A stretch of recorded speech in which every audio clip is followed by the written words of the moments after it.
ডেস্কে বসে অঙ্ক করি, ছোট্ট ক্লাস ঘর, বাইরে দিদিমণির পাশে দিদিমণির পর।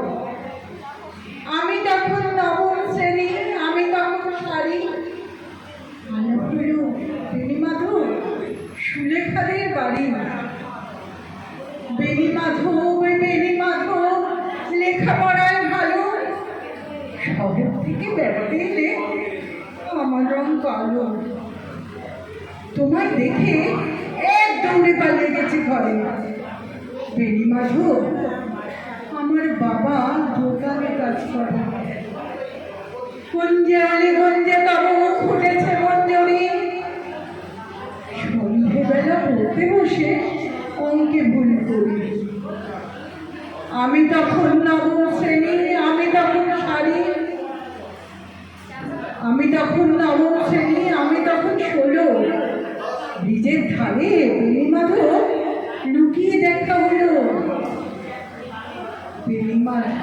বেণীমাধব এতদিনের পরে সত্যি বলো, সেসব কথা এখনো মনে পড়ে?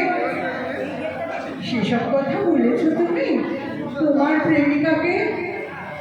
আমি কেবল একটি দিন তোমার পাশে দেখেছিলেন তাকে আলোয় নিচে, অপূর্ব সে আলো।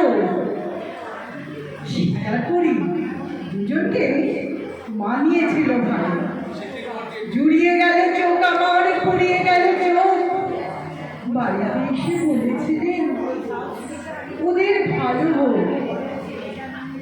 রাতে এখন ঘুমাতে যাই একতলার ঘরে, মেঝের ওপর বিছানা পাতা, জ্যোৎস্না এসে পড়ে। আমার পরে জীবন ছিল চোরা কাঠের বাঁকে, জানি না আজ কার সাথে সে থাকে।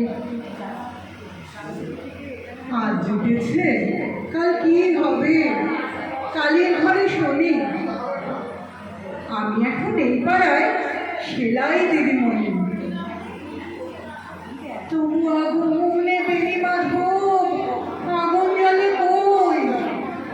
কেমন হবে আমিও যদি নষ্ট মেয়ে হই? কেমন হবে আমিও যদি নষ্ট মেয়ে হই? নমস্কার।